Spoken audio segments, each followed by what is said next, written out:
दोस्तों नमस्कार, मैं हूं संजीत कुमार और आपने देखना शुरू कर दिया है बिहार टीचर पॉइंट।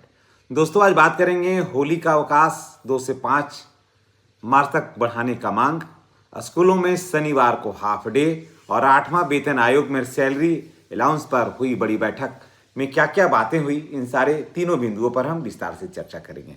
दोस्तों इससे पहले अगर आप चैनल पर नए हैं तो चैनल को सब्सक्राइब करिए, बेल आइकन को दबाइए ताकि वीडियो का जो नोटिफिकेशन है वो आपको मिलता रहे। दोस्तों जैसा कि आप सबों को पता है कि होली की छुट्टी को लेकर के बिहार सरकार के पास बहुत सारे मामले जो हैं वो गए हैं कि होली का जो अवकाश है 5 तक किया जाए, 2 से लेकर के 5 तक किया जाए। 2 से 5 तक क्यों किया जाए, 2 से लेकर के 5 मार्च तक क्यों किया जाए, इस पर हम चर्चा कर लेते हैं। देखिए, शनिवार के बाद रविवार को छुट्टी है और फिर 2 तारीख को विद्यालय खुला हुआ है। अब आप सोच लीजिए कि 2 तारीख को जब विद्यालय खुल जाएगा तो फिर कितना मुश्किल होगा। तो अब हो गया है 4 MS पर, अब हो गया है कि 2, 3, 4 को स्कूल जो है वो बंद रहेगा।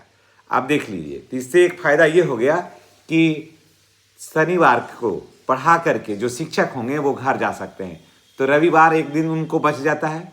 सोमवार, मंगलवार और बुधवार, यानी कि 2, 3 और 4।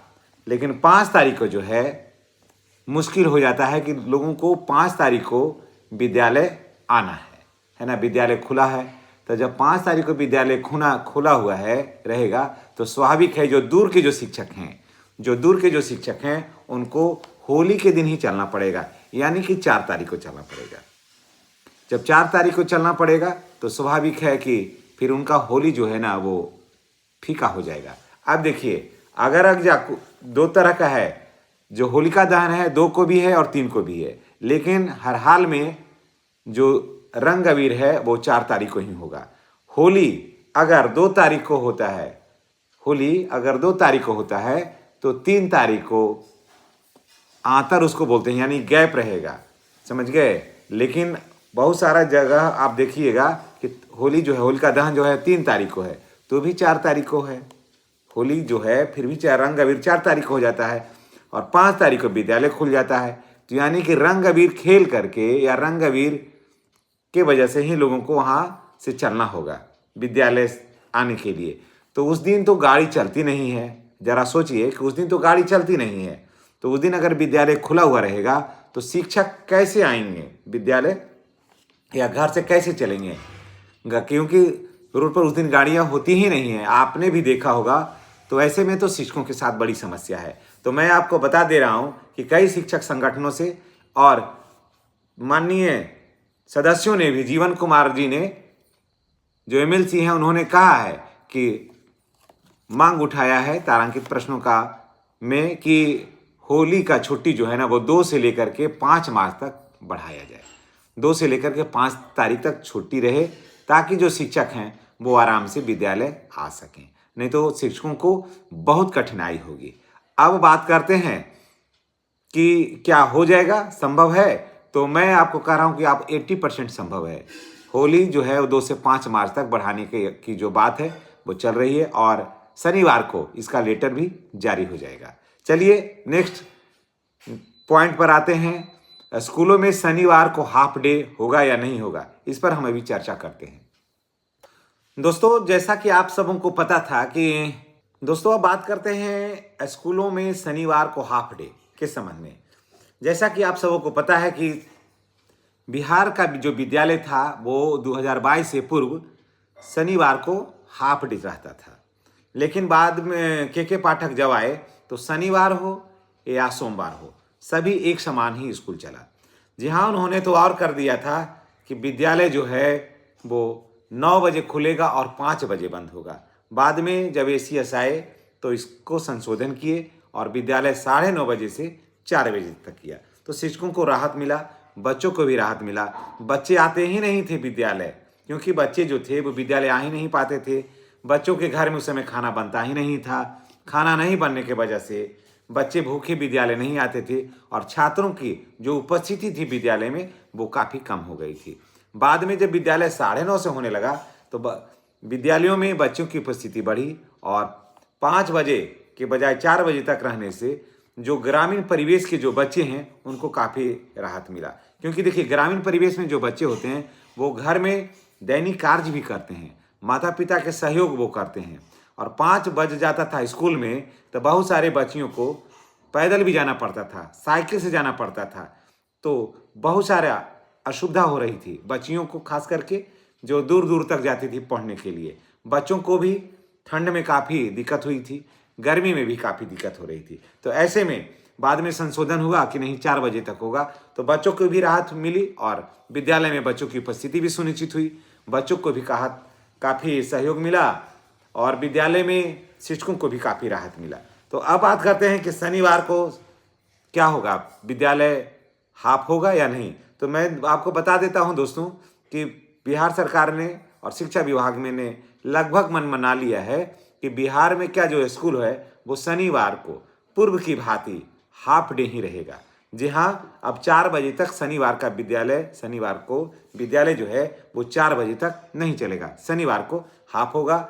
सारा तैयारियां इसकी पूरी हो चुकी है, लगभग इसकी तैयारी जो है ना वो पूरी हो गई है, सिर्फ औपचारिकता बाकी है। और ये सवाल जो है वो सदन में 3-4 बार माननीय सदस्यों के द्वारा उठाया गया कि विद्यालयों को, सरकारी विद्यालयों को शनिवार को हाफ किया जाए ताकि बच्चों के स्वास्थ्य और दूसरा शिक्षकों को थोड़ा राहत मिले, जिससे कि दैनिक कार्य को करने में सहूलियत हो। और सिर्फ ऐसे सप्ताह में सिर्फ एक दिन छुट्टी मिल रही थी संडे को, तो इस सब में कोई काम हो नहीं पा रहा था। अगर शनिवार को हाफ हो जाता है तो ऐसे में बच्चों को भी राहत मिलती है काफ़ी ज़्यादा और साथ साथ में शिक्षकों को भी राहत मिलता है। अब बात करते हैं 8वें वेतन आयोग का। उसमें सैलरी अलाउंस पर शुरू हुई जो बैठक हुई उसमें क्या चर्चाएं जो हुई उस पर हम आपको विस्तार से बताते हैं। जैसा कि आप सबों को पता है कि 1 जनवरी 2026 से 8वां वेतन आयोग की सिफारिशें जो है वो लागू हो गई है। भले ही इसका असर जुलाई से होगा, लेकिन उसका अवधि जो है, जो 7वें वेतन आयोग का अवधि था वो 31 दिसंबर को समाप्त हो गया, 31 दिसंबर 2025 को समाप्त हो गया और 1 जनवरी 2026 से 8वें वेतन का जो समय अवधि है वो शुरू हो गया है। तो अभी आप 8वें वेतन आयोग के सिफारिशों के तहत आप हैं, उससे आच्छादित हैं। भले अब उसमें देखिए क्या बढ़ता है ये तो आने वाला वक्त बताएगा, लेकिन 8वें वेतन आयोग पर जो बैठकें हुई है उसमें क्या कुछ निकल कर आया है इस पर हम लोग चर्चा कर लेते हैं। दोस्तों, इससे पहले अगर आप चैनल पर नए हैं तो चैनल को सब्सक्राइब करिए, बेल आइकन को दबाइए ताकि वीडियो का जो नोटिफिकेशन है वो आपको मिलता रहे। देखिए, इसमें केंद्रीय कर्मचारियों और पेंशन भोगियों के लिए 8वें वेतन आयोग को लेकर के 25 फरवरी 2026 को दिल्ली में एक बैठक हुई, जहां नेशनल काउंसिल यानी कि स्टाफ साइड में ज्वाइंट काउंसिलेटिव कमिश्नरी में ड्राफ्टिंग कमेटी के पास एक बैठक बुलाई गई थी, जिसमें बैठक में बहुत सारे बातों पर चर्चा हुई और जिसका अगुवाई गोपाल मिश्रा ने किया है। जी हाँ, उन्होंने इसका पूरे बैठक का अगुवाई किया और इसके बाद अंतिम ज्ञापन 8वें वेतन आयोग के अध्यक्ष जस्टिस रंजना प्रकाश देसाई को सौंपा गया, जिसमें बैठक में कुछ महत्वपूर्ण जो बातें हुई उसका हम आपको बता दे रहे हैं कि इसमें क्या हुआ, फिटमेंट फैक्टर क्या होगा।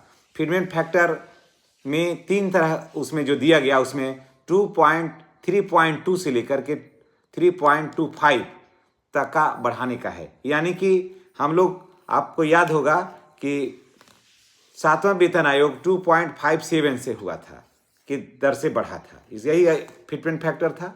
तो इसमें अब हुआ कि नहीं, इस बार जो है महंगाई बढ़ा है तो 3.2 से लेकर के 3.25 तक इंक्रीजमेंट किया जाए, इसमें बढ़ोतरी किया जाए और 3% और इसे 3% भी बढ़ाने का हुआ है।